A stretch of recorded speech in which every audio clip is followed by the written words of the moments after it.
नमस्ते, राधे राधे, जय श्री कृष्ण। आज हम आपको हमारे इस अध्यात्म नामक चैनल में एक ऐसा विषय लेके आए हैं जो कि आपको बहुत अच्छा लगेगा। विषय है गहना कर्मणो गति। इसका मतलब होता है कर्म की गति गहन होती है। गहन माने कर्म की गति या कर्म की डेफिनेशन या कर्तव्य की डेफिनेशन या कर्तव्य को निर्धारण करना बहुत ही कठिन होता है। बड़े बड़े पंडित जो है ना, कर्मों को समझ नहीं पाते और कर्म करने में भूल कर बैठते हैं। और एक बात और है, कर्मों का ये अटल सत्य है, अटल नियति का एक सत्य है कि ये जो श्लोक देख रहे हैं ना, अवश्यमेव भोक्तव्यम कृतम कर्म शुभा शुभम। प्रत्येक व्यक्ति को अपने शुभ या अशुभ कर्मों का फल अवश्य ही भोगना पड़ता है। यह अटल नियति है। और एक और अटल सिद्धांत है, न ही कश्चित् क्षणमपि जातु तिष्ठत् अकर्म कृत।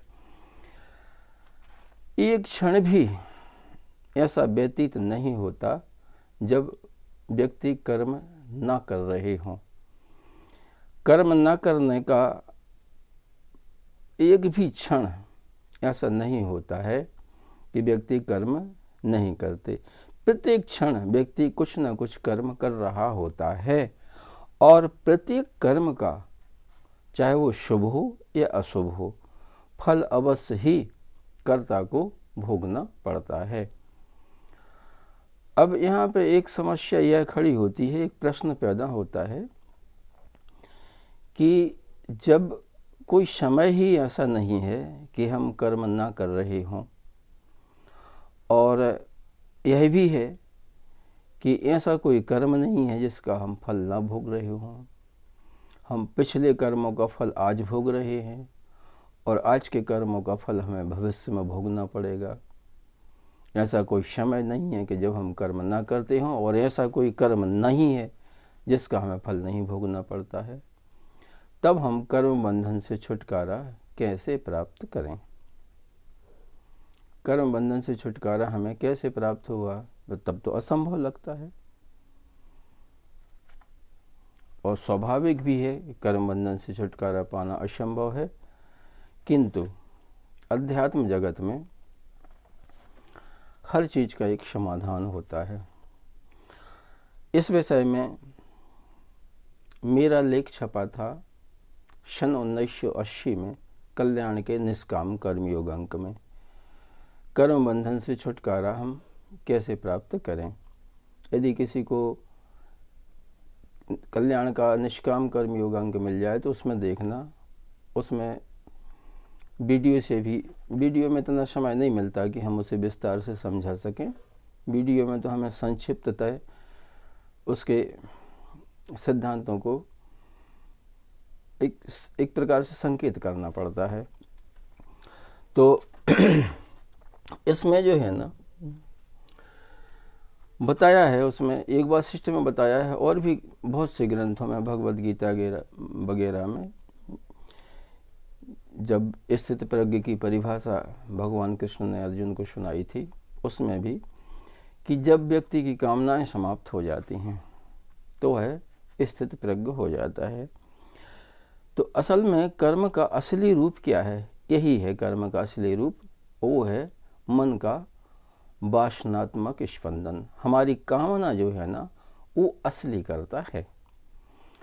यदि कामना नहीं है, यदि कोई ज्ञानी है, संपूर्ण कामनाएं उसकी समाप्त हो गई हैं, परम समाधान को प्राप्त हो गया है, परम विश्राम को प्राप्त हो गया है, तो वह कर्म करता हुआ भी नहीं करता है। और एक अज्ञानी है, भले ही वह संपूर्ण कर्म त्याग दे, कुछ भी नहीं कर रहा है, फिर भी वह कर्मों का कर्ता होता है। ऐसा क्यों होता है? क्योंकि कर्म न करने से हमारे स्वभाव में अकर्मण्यता, आलस और जड़ता के संस्कार पड़ना शुरू हो जाते हैं। और कर्म करने से शुभाशुभ संस्कार पड़ते हैं, तब उन कर्मों का हमारे स्वभाव से उच्छेदन कैसे हो। तो कर्म जो है ना, हमारे स्वभाव में जब तक विद्यमान रहते हैं तब तक हमें मोक्ष की प्राप्ति नहीं होती। हमें भगवत अनुभूति या आध्यात्मिक अनुभूति, तब तक हम परम स्वतंत्र नहीं होते और ना ही हमें परम विश्राम की स्थिति प्राप्त होती है। कर्मों का संस्कार हम पिछले वीडियो में बता चुके हैं। कर्म अकर्म विकर्म की परिभाषा में ये कर्म जो होते हैं ना, ये कर्म संस्कारों का रोपण करते हैं हमारे स्वभाव में, यानी संस्कारों की पौध लगाते हैं हमारे स्वभाव में। ये हमारा स्वभाव है। और विकर्म जो होता है ना, विकर्म, ये हमारे स्वभाव से संस्कारों का उच्छेदन करता है। अब कौन सा कर्म और कौन सा विकर्म है? प्रत्येक कर्म का एक विकर्म होता है, प्रत्येक संस्कार का एक प्रति संस्कार होता है। जैसे कोई एक संस्कार है, ये हमारे स्वभाव में आ गया है इस कर्म के माध्यम से, और इस हमारे स्वभाव में इस प्रकार के हम रोज कर्म करते हैं और इस प्रकार के अनेक संस्कार हमारे स्वभाव में आ गए हैं। तो ये संस्कार जो है ना, ये संस्कार हमारे स्वभाव में फलने फूलने लगते हैं। अब जब तक ये संस्कार हमारे स्वभाव में है तो हमारा स्वभाव जो है ना सविशेष होगा, ये निर्विशेष नहीं रह सकता, ये सविशेष होगा।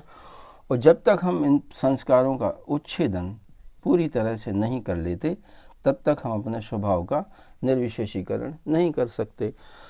अब यहाँ हमें ये समझना होता है कि कौन से कर्म का